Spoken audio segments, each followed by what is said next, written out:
You're listening to Storage Nerds Podcast, where we unravel the best-kept secret of the real estate investing world, the storage industry. Join the grassroots guru in self-storage, Stacy Rossetti, in insightful discussions about finding, funding, and running these spaces, allowing you to yield the highest returns possible. Get your foot in the door on self-storage and discover how to properly purchase facilities, negotiate with sellers, and close the deal without worries. Start unpacking that investment wisdom with Stacy right now.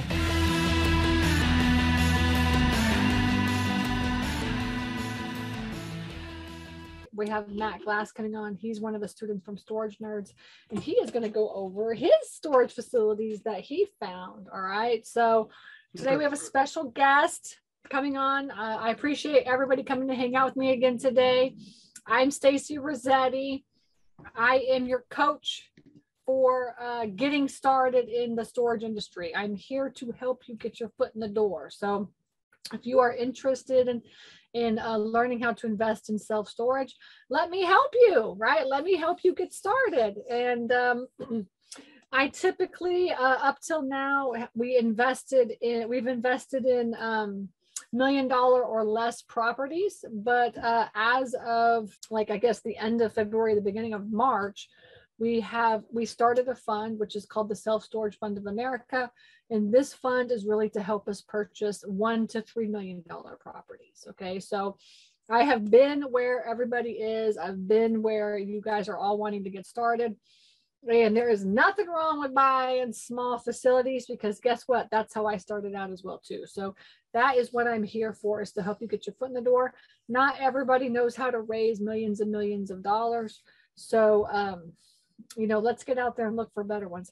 Now, the last session, if you guys missed the last Monday night session, I talked about the market and what is happening to the market. And if you are going to be in my boot camp this weekend, then we will discuss this as well too.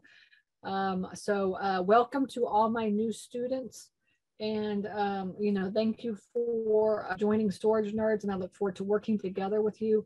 And I look forward to helping you guys get that first facility under contract. We have a lot going on right now. We have so much going on, right? So we launched our turnkey acquisitions program, which is where we help you find storage facilities. So I'm excited. You get to hire my acquisitions team to get out there and look. So we got a nice new group of people that we're going to be working with to do that. And then we had all of the Storage Nerds doors were open, and we brought in a whole bunch of new students for that. So over the course of the next couple of months, I look forward to working with everybody. And so for everybody else, you guys can always go to stacyrossetti.com and click on Storage Nerds to check out all of the programs that we want. Go to stacyrossetti.com, and that's where like everything is. You can find out about the courses, the coaching, the fund, the boot camps, the free trainings are there. Everything's there. So that's like kind of your hub for all things self-storage investing and Stacy Rossetti. Okay. So we have a whole bunch of new people here. So introduce yourself. So we have Sean from Knoxville, Tennessee is here. Okay, good. I'm looking forward to dig into Knoxville, because we have a student that lives in the Knoxville area, and we are going to start looking for properties for him to buy. So I'm going to be digging into that market here in the next couple of weeks. We have Stan in Indianapolis. So welcome, Stan. Looking for your first facility. Awesome. Good area. The Midwest is a good, strong area right now. Everybody wants to move to the Midwest. So you're in a good location. And Felicia and Debbie are here. Welcome to Storage Nerds. I look forward to working with you guys. And they're interested. They're from Colorado. They're living in Mexico. They're interested in buying a storage facility. I talked to so many international people this time. I'm going global here, man. It's awesome. So I talked to people from Mexico. I talked to somebody from Israel. I talked to somebody from France. So there's a lot of people even outside of the country that want to invest in self-storage, which is like so weird, because we just, small town country folk here, but everybody wants to understand this market because it's such a hot market right now. Now, what's going to happen in the next couple of years? That's what you got to learn about and understand. And we're going to be talking about that in the boot camp. So everybody that's coming to the boot camp this weekend will be able to discuss that. Okay. Greetings from Naples. Awesome. And Matt is here. We're going to hear from Matt. So I'm looking forward to hearing his story. He's been in the coaching program for about a year now, and he's working on a couple of facilities. So very good.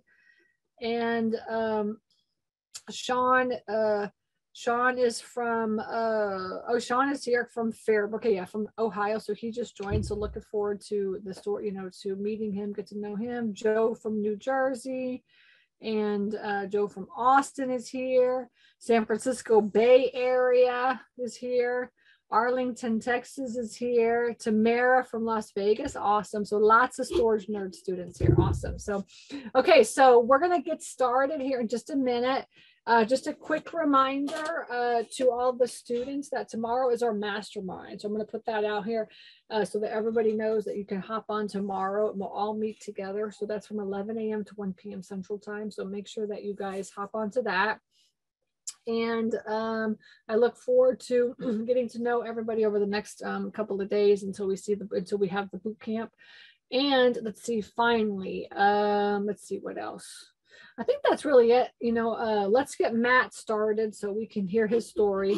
I'm going to put myself on gallery here.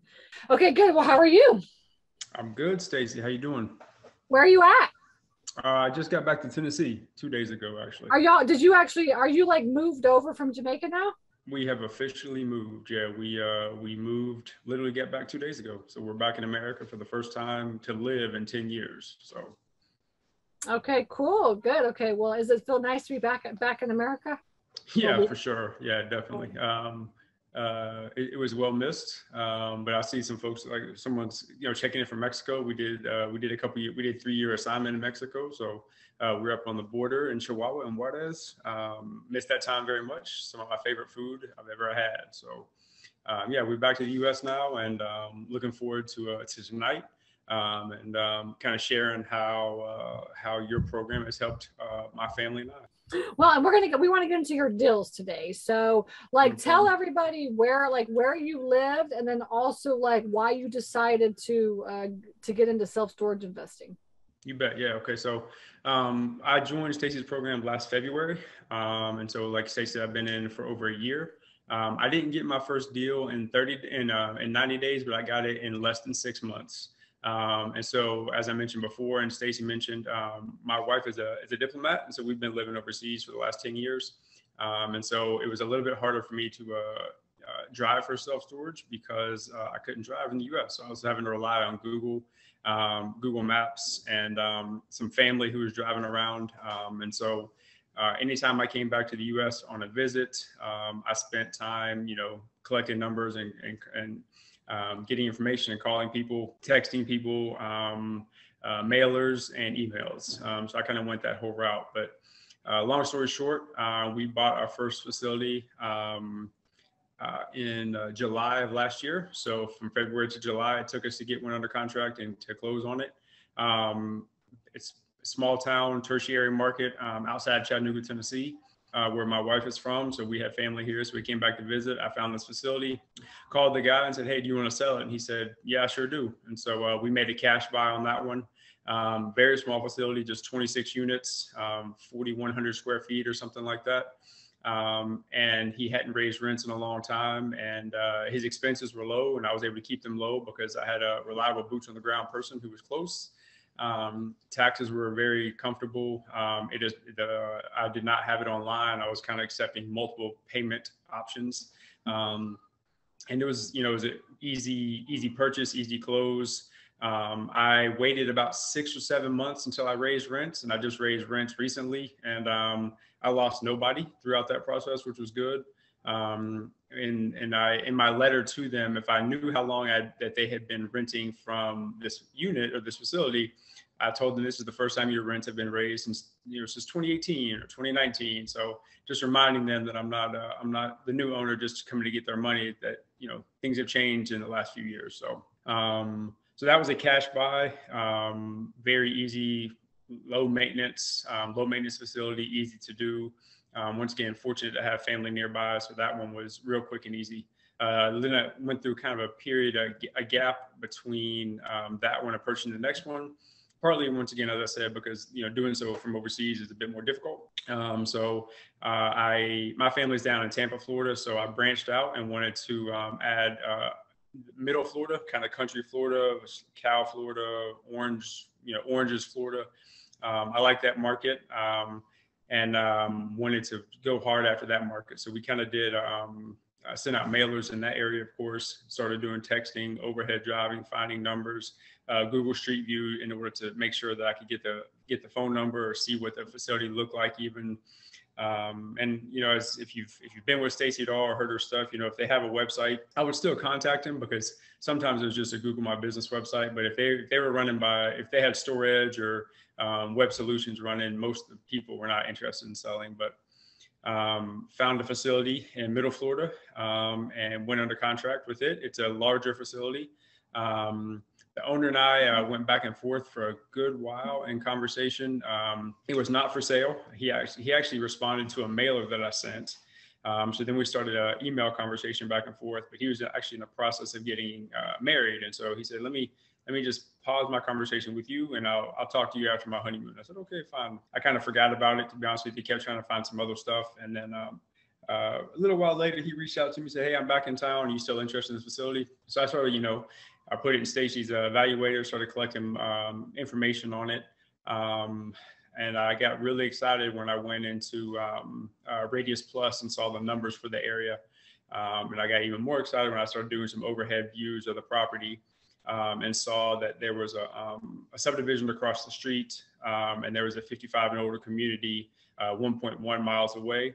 And so for those two reasons, we decided we were going to go after that facility. I say we, meaning my wife and I, we kind of, she's obviously has the W-2 job, and I spend my time doing real estate investment. We have two little boys, 8 and 4. And so I homeschool the oldest one. So if I'm not homeschooling him, then I'm trying to find a self-storage facility to buy. So we got under contract with that one. And for as easy as the first one was to buy, the second one was the complete opposite. We chose to do an SBA loan, and I don't regret it yet, but I do know that the time investment was as bad as if you read any Facebook groups or if you're in any groups or hear any podcasts about folks who are buying with SBA, it really is a long, drawn out, painful process. So it took forever to get across the closing line, and we actually just closed on it 2 weeks ago. 2 weeks ago, we closed on that one. I have yet to see it. I'm actually flying to Florida on Friday to check the place out. I hired my boots on the ground person 3 days ago and have been, basically pretending to be the manager, which Pete's very good at. I had them give them my phone number and pretend I'm the manager of the facility and not the owner. So I've had a few people reaching out to me trying to get a unit or trying to figure some things out. I wouldn't call this facility mismanaged, but I would call it undermanaged, which was ironic because they actually have a live-in full-time manager, which we're going to get rid of that because of it's not necessary. It's fully fenced. It's got a 3-acre lot, so it's fully fenced. And the one downside is the front gate has been basically destroyed, and so we're going to have to come out of money. So I've come out of pocket some money to get the front gate fixed so they can be an automated entry. So we're working towards that right now. And, that stuff is backed up. So I have someone going over there and opening and closing the gate right now. So it's messy right now. But once again, if you stick with this for a little while, you'll hear the first 90 days of purchasing a new facility is complicated. And 2 weeks into that 90 days and it's been complicated, nothing catastrophic. Because the other side that I'll say that I've heard a lot, and it brings me some peace and it helps me sleep at night, is that generally speaking, self-storage tenants or renters are, they're not really stressed out about who's getting their money or what's going on with that. So I have found that to be pretty true. Obviously thankful about, because switching over from one system to another system, switching from one owner to a new owner, switching from an on-site manager who, has somewhat of a relationship with these folks to a website. You have to, you want a facility, a unit with us, go to the website. Here's how you do it. Sign the lease, spend the money, and then you're locked in. So that was the second facility. You mean stop, Stacy, or keep going and talk about the third? Let me ask you some questions before I get too far ahead. I'm ready. Okay, good. Okay, so for the first facility, can you tell everybody how you found that? This is the Yeah, small one. correct. Yeah, it's a small facility, 26 units.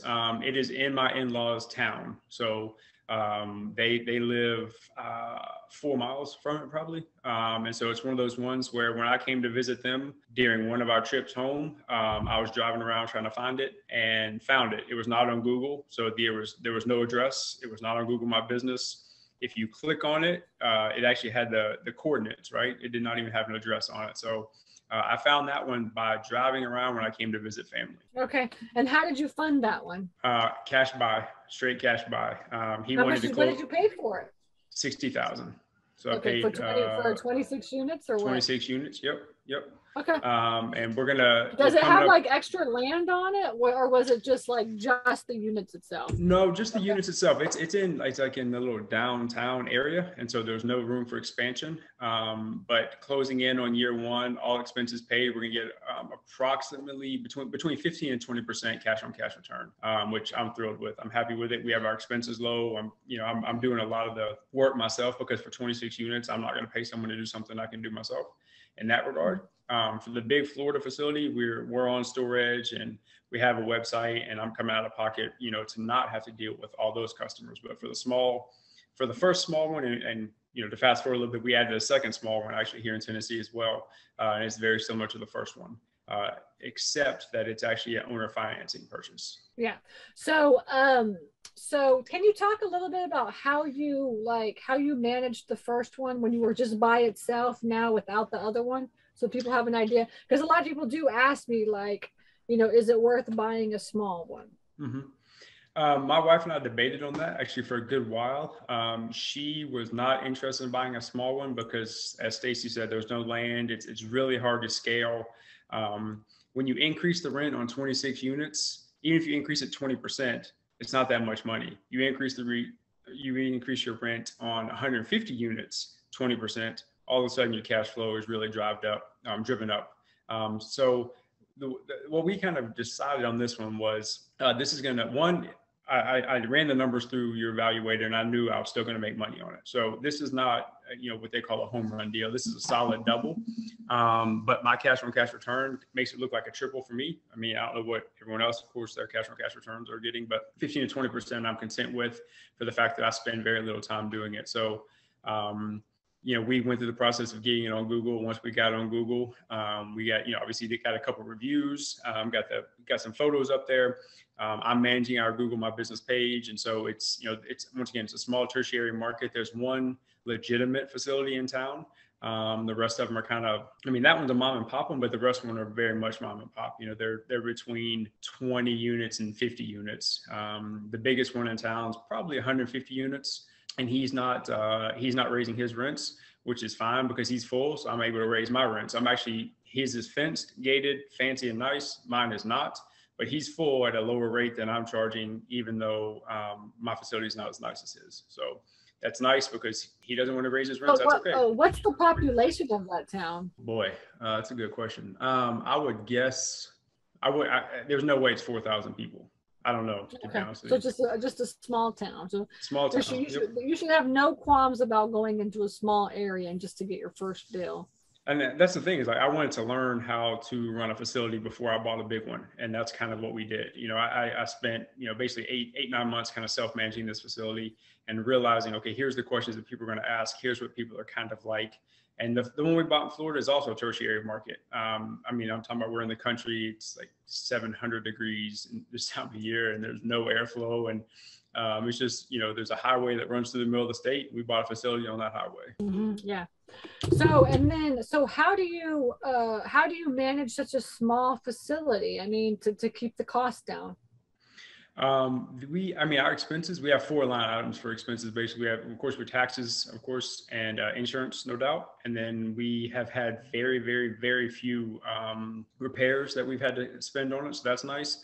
I bought a banner and put it up.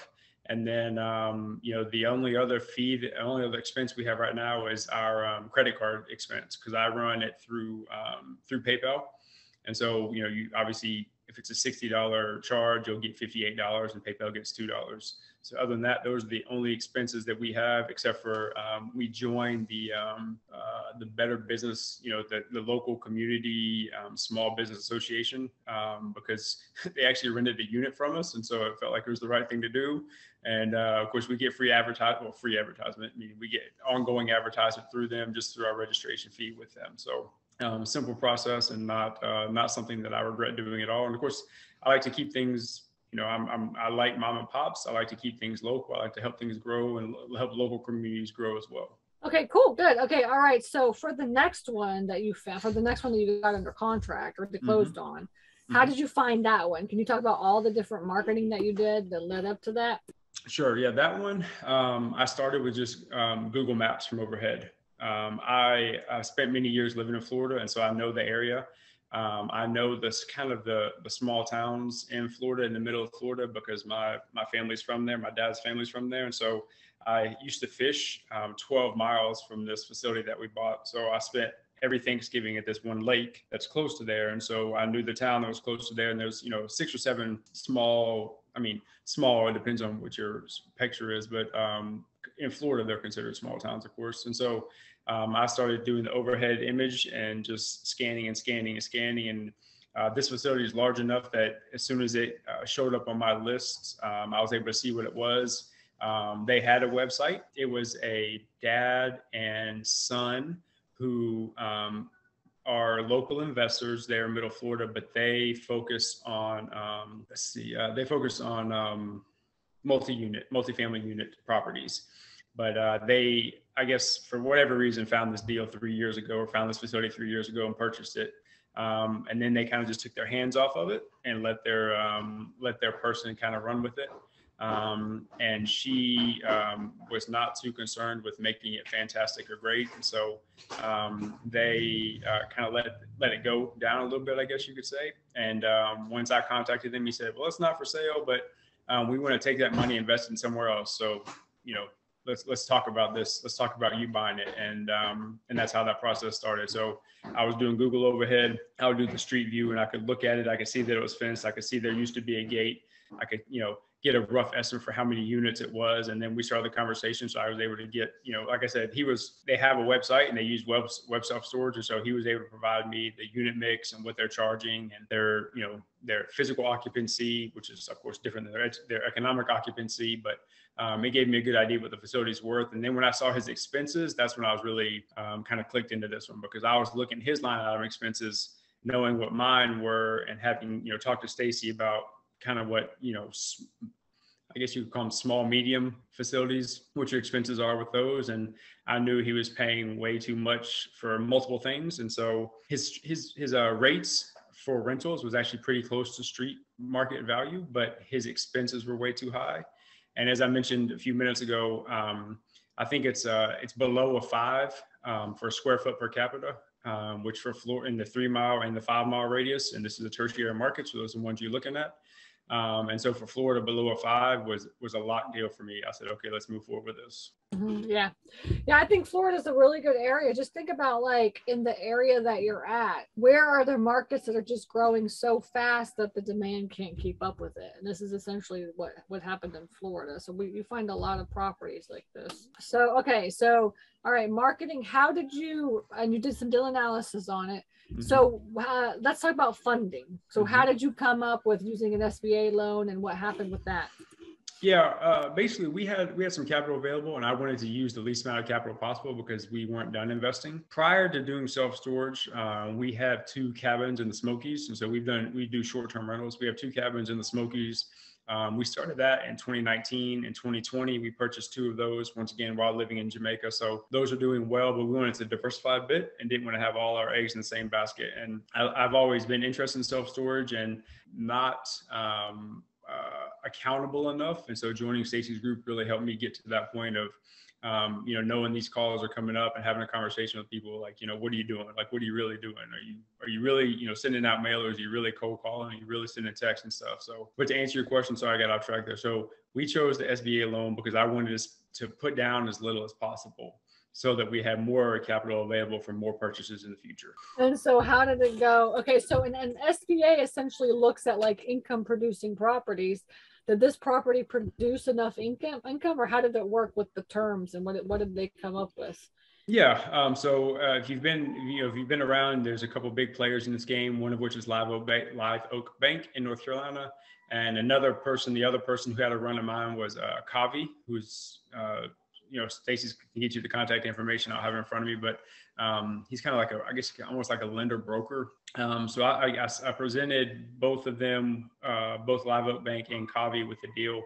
And then Kavi, of course, shops it to a handful of banks. And so when it was all said and done, the two packages came back and they were very similar. But I liked Live Oak's better. And to be honest with you, at this point, I don't even remember why. No, I think maybe the interest rate was a tick lower or something like that. I don't remember what it was. I mean, they were very similar, but I chose Live Oak, and the customer service I had with them through the process was very good. It was, like I said, a long, painful process, but I was able to get into this purchase with only 10% down versus, you're looking, I think, traditional, you might be at least 20% down. If you do what Stacy does, of course, you're looking at different things with a higher interest rate and, quicker refinance and stuff. But this one was cash producing, cash flowing as is, even with his numbers. And so, I did multiple phone calls with Live Oak, and, they want to see a business plan, and they want you to talk through how you're going to make it better, because they want to fund good deals. And so I put together a business plan and spoke to them about the changes that I foresee us making in the first year. And, they were happy with that, and happy enough, to say, okay, let's move forward with this. So it took forever. It really did. So much back and forth, and, it saved me a lot of money. And so as far as putting money down, so that's why I keep telling myself, that's how I was like, okay, I can get So how long did it take to close? How long did you have it under contract for? 5 months, I believe. Yeah, because I've been telling people, if you want to do SBA, it's going to be like 4 to 6 months to close. Yeah. So what did the seller say about that? He was okay with? They were okay with it. I was communicating with them what was going on.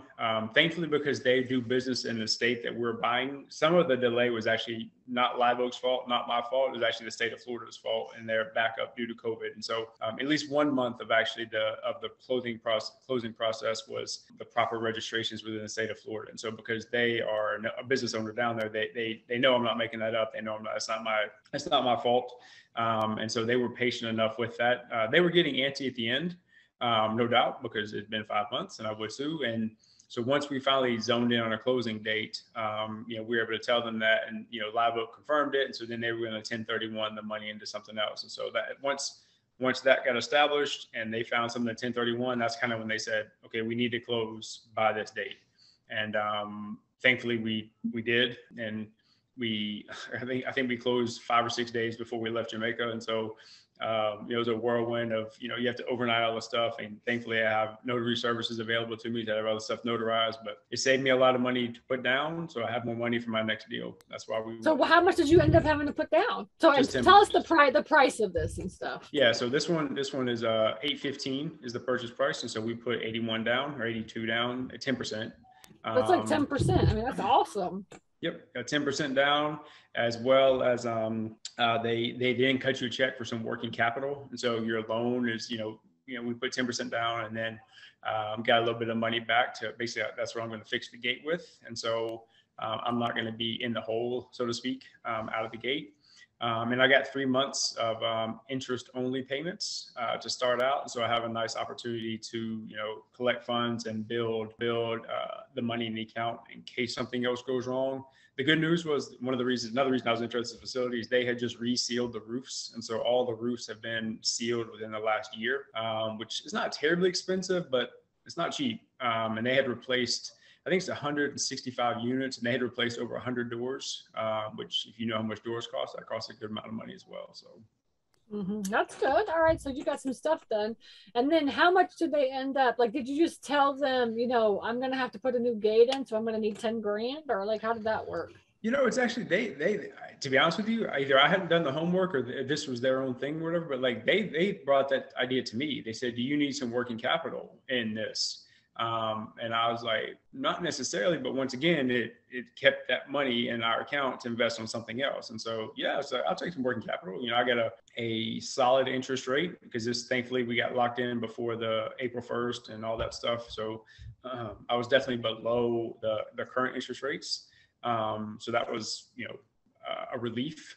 That was another reason I didn't want to extend out one more time, because if we extended one more time, we would have been into the new interest rate period. And so it would have automatically been driven up. So they brought the idea of, do you need some working capital? And so I said, yeah, I could, somehow they produced the number and they said, is this number okay with you? And it was really close to what I expected the gate repair to be. So I said, yeah, that's fine. And we went with it from there. Okay, cool. So, I guess, yeah. So if they can really do 10% down, it's totally worth it, but you just have to be able to wait for 5 or 6 months. Yeah. Yes. And the seller has to be patient. This was off market. Had it been on market, this would have never worked because they would have not waited. If it had been an on market deal, they would have quickly cut ties with me and taken. This is a cash buy for many people, not for me, but for many people, this is a cash buy or a 50% down buy. And so they would have taken their money and closed in 30 days and I would have been lost, or 45 days, probably not. This would have been, I would have missed it. But because it was an off-market deal and because, we had started the conversation a long time ago and kind of, I would say built a relationship, we built a rapport for sure. And I think that allowed him, the sellers, to be a bit more patient with that process. But yeah, 10% down for real. Like it's done. And that's what we got out of it with. So. I think that's really good. So you just have to be patient. And then if you want to do an SBA loan, honestly, I would just put like 6 months and tell the seller, like, look, it's going to take 6 months, just so you know, because I think over time, it's going to take even more and more time. It's going to take a lot longer to close. So you got stuck right into the part, like right into the time where they're doing all the loan, modifications, changing the numbers, increasing them, and people are just starting to freak out and stuff. Yeah, definitely. Obviously in my dream world, I would have found this deal 6 months earlier because, they were waiving SBA fees, for example. Mine does not. I have the fees on mine. And that's, for this loan, it's around $17,000, $18,000. So it's not cheap, but it's built into the loan. So I didn't come with that money for closing. But 1 year ago today, SBA loans, there were no fees for SBA loans. It was fantastic. So, it was so much better terms than they are currently. But basically, they so many people jumped on this. I think they started making the adjustment. Of course, with inflation and everything, they started making some adjustments. So, 18 months ago, 12 months ago, this deal would have looked even better. But it wasn't there for me and I couldn't get it closed in time. So it is what it is. Looking at my numbers, obviously we're 2 weeks in, so I don't know the real numbers yet. But and as I said, I haven't seen the facility. I'm going down Friday to see it. I'm looking forward to it. Most of it I'm looking forward to seeing. So that should be fun. It'd be since I'm back in the US now, and I have access to getting down there. If I need to get down there and quickly, I can. Living abroad, of course, that was much more complicated, especially during COVID, because we were in Jamaica, for example, and the island was actually closed for a year. So there was no inbound traffic for a year. And so we spent a year on island, and the first facility that we purchased was during that period of time. So I sent, I had some notarized papers sent in and I wasn't at the closing, and that was okay. That's no problem. You don't have to be at closings anymore. And obviously I wasn't at this Florida closing either. So yeah. And the good thing is that the Tennessee one, you had family to take care of it. So now, correct. Do you have family nearby for this one? Or are you going to be managing? How are you going to manage this thing? Because you're going to be in Tennessee. Yeah. I have, so there'll be a website and using storage as far as the renting goes. My boots on the ground person, I found through a Facebook group for the town that it's in. There was I tried 2 different groups. One was like garage sales group, and so I posted my information in there. And then there was another one that was something along the lines of almost like a side hustle or side job. Facebook group for people looking like they don't want full-time employment. Obviously, Florida has many retirees and they're looking for an opportunity to make some money. And I found it and I posted my information in there. I cleared it with the moderator first to make sure that it was okay to post. And then she's like, yeah, go ahead and post it. And so I probably got 15 responses. I read through them and replied to all of them. And after that, I got probably 6 responses again. And then I cut it down to 3 people based on the responses that I received. So I have a great uncle who lives 10 miles from the facility. And so I did a phone interview with all 3 of them last week. And then I had my uncle actually meet them in person to see what these the people are, what they're like, what presence do they have? Are they going to be a good face of my business down there? And he came back and said, I think this is your winner. The guy is terribly overqualified, but he's looking for something to do, and he's happy to do this. And he's bringing good ideas to me already, which is good. And so that's how we found him. All right, good. So now how are you going to manage everything? Like tell everybody kind of like, are you going to be using storage? You're going to be doing what kind of marketing and actually, can you give the demographics of the facility? Because you can really tell it's how many doors, how many square footage, this kind of thing. Yeah. So it's around, it's 165 units. Square footage is around 19,000. Demographic is tertiary market in Middle Florida. I think the square foot per capita, like I said earlier, is less than 5 in the 3 mile. In the 5 mile, less than 3 in the 3 mile. Management wise, we're using Storage. That's our property management software. Guy is the one who builds our website. So the folks that have been on before, I'm sure you've heard Stacy talk about him. If not, he's the guy that we chose to do. He's great with, obviously getting the SEO out there.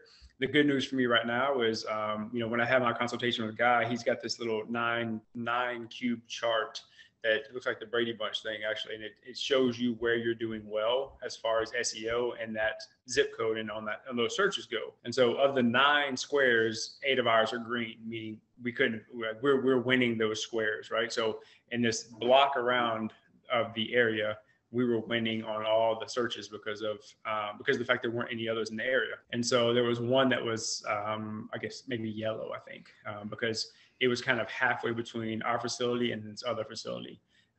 So storage is the answer, Guy's website. And I'm still going to be very hands-on when I need to be, but I'm going to rely on the property management software and the website and those experts to help take care of those things. Who's going to answer your phones?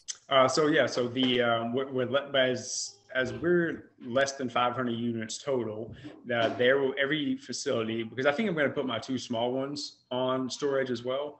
Every facility is going to have a local phone number, and that local phone number can ring through to either a recording, meaning like a voicemail, or they can message through like the bot thing, like a Google bot basically.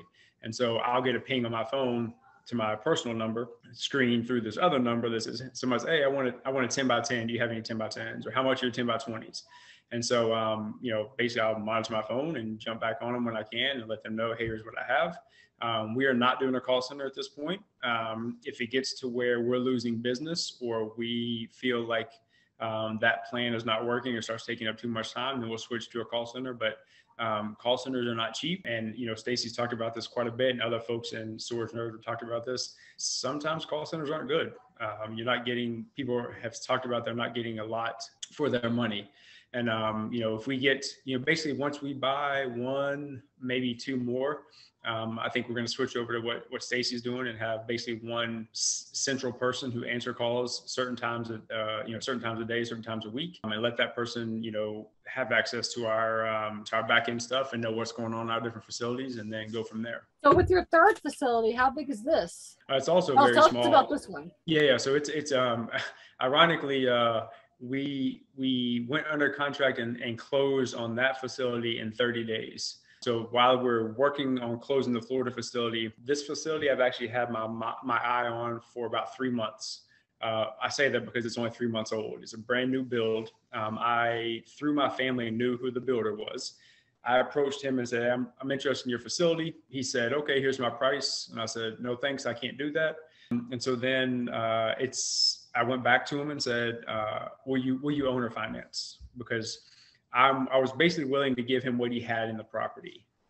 I came back to him with, here's my price, meaning he had built 18 units and 7 parking bays. And so it was covered parking bays. I believe that the parking bay is going to be something coming down the road that actually grows quite quickly. This is very close to a lake and whitewater rafting and camping. And so I believe that there's a nice little market there for that. And the closest covered facility is about 6 miles away, but I'm actually closer to the lake. And so I think that's going to have something to do with it. This one actually has 3 acres. And that's the other reason we purchased it is we're we're close. Actually, that unit's completely full. Those 18 units are full, and I got 5 of the bays full. So basically, on that facility, I have 2 empty spots. And what's good is when I closed on the first Tennessee facility and I filled that one up, I started referring people who called me because the new owner that the second facility was not on Google. However, I was, and so I was getting phone calls. And so every time someone called me, I would send them the other owner's name and here's his phone number. And so I was kind of hoping, and it worked out, while I was filling our facility before we owned it. And so I was referring people over to that facility. Hey, call this guy over here. He's got a unit. I know he's got a unit. He's got a 10 by 20. He's got a 10 by 10. And so we filled it up. It's now full. And so literally today I was talking to a local bank here about adding on. So we're going to add another either 18 or 20 units. We haven't decided yet, but in the next few months, we're going to add on. We're going to start the process of adding on another 18 to 20 units. Okay, cool, good. All right, so tell everybody talk about the owner finance terms. Okay, yeah. So nobody won in this owner financing terms. He got what he wanted in the sense that it's a 10-year loan without a balloon and a fixed interest rate. The interest rate's higher. It's actually 6. So we got in at a higher interest rate, but in order to get in that interest rate, he had to bring his price down. So you're kind of just moving money around if you're like, oh, it's this or it's this. Like in the end, we're happy with what we paid for the facility. We know right now it cash flows as is without an issue. However, when we add on the 20 units, obviously more or less the cash flow is going to double. And so now we're looking at, once again, a double as far as baseball terminology goes on the investment. So he wanted a little bit of money down. So we put some money down and then reached 10-year with a fixed interest rate without that. And so his thing he would not compromise on was there was no early buyout. So in other words, we carry the term the entire period. We carry the loan the entire period, or if we do want to buy out early, we have to give him what the end amount would be. And so basically he's going to make interest on it.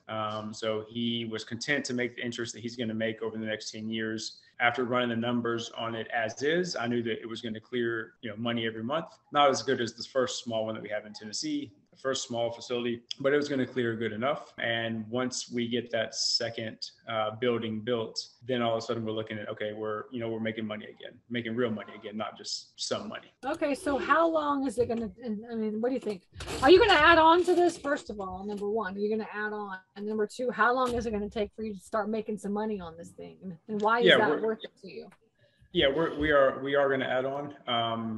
As I mentioned, we are already in talks with a bank here to add on. They have all the information they need. We should have that approved probably in the next 2 weeks. It's worth it to me because it's 3 acres on the corner of 2 large local highways, and it's servicing an area that is not growing quickly, but for a tertiary market, it's growing in a direction that I like, and it's growing in a direction of income that I like. I mean, the people that are buying in the area this facility are commuting a little bit, or they're working from home. And so they're making more money than the rest of the people in the area. And so they're probably hopefully they'll have a boat, hopefully they'll have an RV, and I have a place for them to put it. Hopefully they need some storage for their son or daughter who went off to college and is coming back now. And I have, we have a unit for them. So we are going to add on. It's making money now. It's just not making huge money right now, but it is a buy and hold. It is a long-term investment.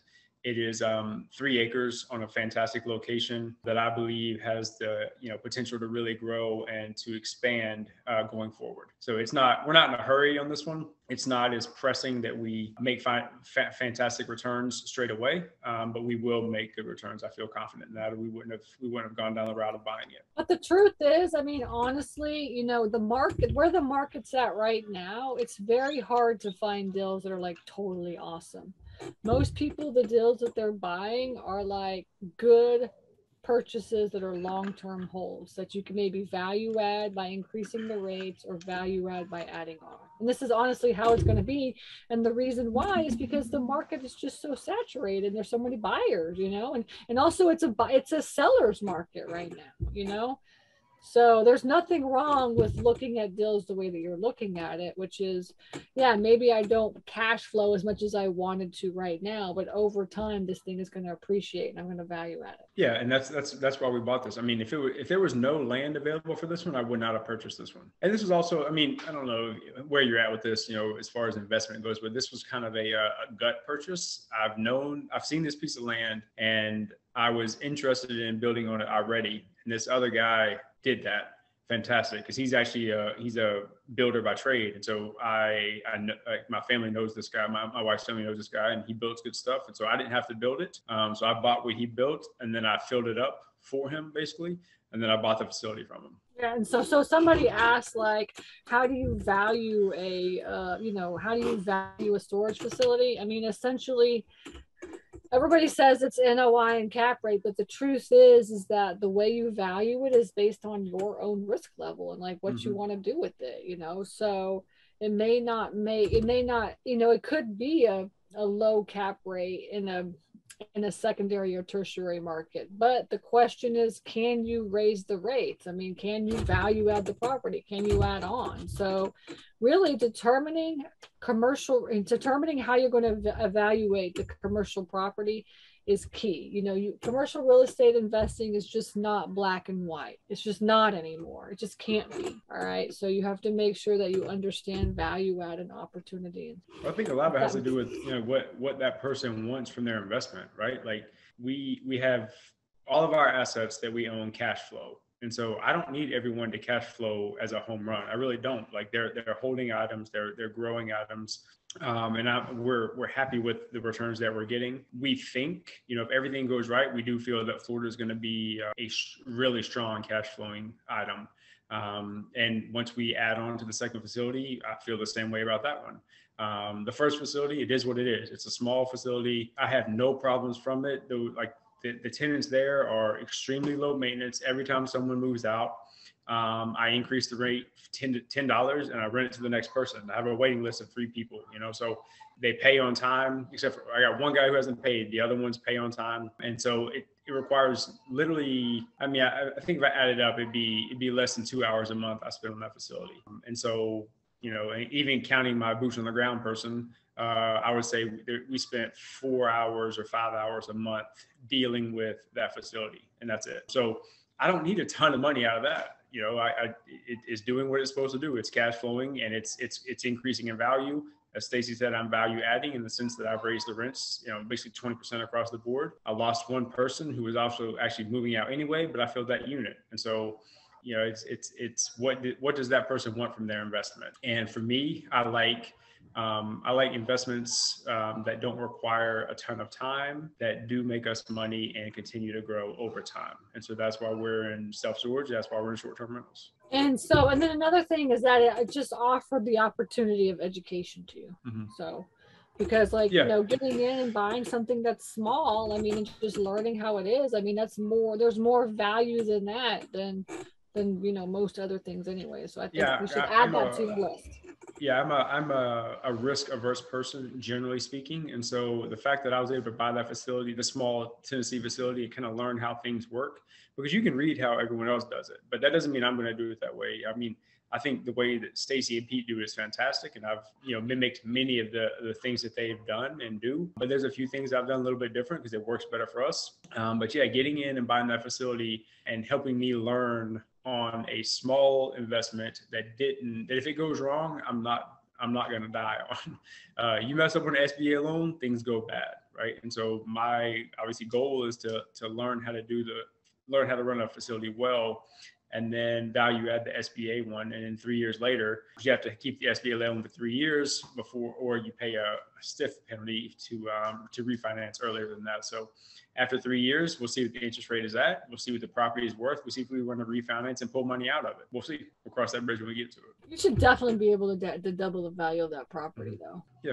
Definitely. Back when I brought it to you way back, a long time ago now, you said, I think you should offer on this. And I said, I think I should too. And then I did. And then it took forever to get across the finish line, but we did. And, now we're there, we're done with it, and that's good. And now it's just a matter of taking the next 90 days and tightening it up, making it look better on the book side. I mean, as far as cosmetically, if you've ever been in Middle Florida, it's just sand and concrete. So it's not going to look better in that regard. And that's fine because nobody cares about that. They care, is there stuff there and can they pay for it? Yes and yes. Okay, great. That's good. Good. Perfect. Awesome. All right. Well, I appreciate you coming and hanging out with us for today. I'm going to just wrap it up, because we are at the end, and I think everybody in the coaching program appreciates your story. So if Matt can do it, anybody can do it, right? He started with a small facility and now he's already on his third one. And how long have you been doing this for now? I think I'm 15 months in, and we've got 3 facilities purchased in 15 months. And what's your goal for it? What's your goal for the rest of the year? My goal is to have 500 doors in 5 years from start. That's kind of what we start. That was when I started back, a year ago when I started. I want to buy 100 doors a year. And so that's my goal, is to have 500 doors after 5 years.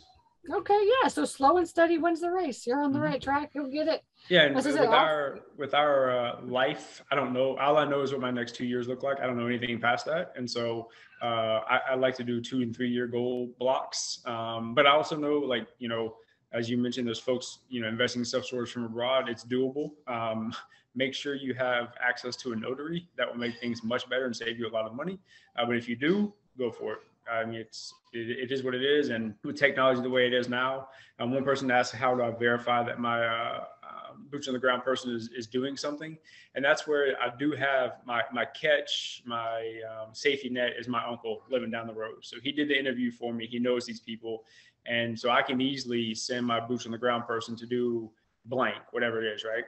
And then 3 hours later, I can send my uncle to see if it was done. So thankfully, we're not to the point yet of me having to question this individual. But if and when, it's important to keep iron sharpening iron. So I'm going to do that. I'll send him up there and make sure these things are getting done. And so we'll go from there. We'll make sure that he's doing his job and that I'm doing my job, in the sense that I'm paying him and taking care of him. And valuing his opinion and listening to things that he's saying, because he's seen the facility much more than I have. So I'll meet him this weekend face to face, and that'll hopefully create some continuity between us as well. Well, and I got asked today in my coaching calls, do you ever buy any facilities sight unseen? And I'm like, I think about it. I'm like, yeah, I actually have bought a couple of them, because they all look the same, honestly. Right. So it's not like the storage facility is so bad, just. Yeah. Well, the ones that look really fancy and pretty, we're not buying anyway, right, Stacy? So that's right, okay, exactly. Great. I don't want those. Exactly. I can't afford those. Nope, no, thank you. I'll buy the ugly one that the same owners had for 12 years and never raised the rent, and I'll buy that from them or him or her, and be happy with it, and then raise the rents in a year and go with it. There you go. I like it. All right, cool, awesome. Thank you, Matt. All right, I'll see you tomorrow on the mastermind. Okay. Yes, ma'am. You bet. Okay, everybody else, thank you for hopping on. I'll see you tomorrow. All right, take care. Bye. Bye. Thank you for joining us for this episode of Storage Nerds. Hope this informative conversation inspired you to go out there and jump into this highly profitable business venture that people rarely talk about. Get more tips on storage space investing at www.stacyrossetti.com. Don't forget to subscribe to the show and leave a rating. Together, let's build that thriving passive income, one storage space at a time. Until next time.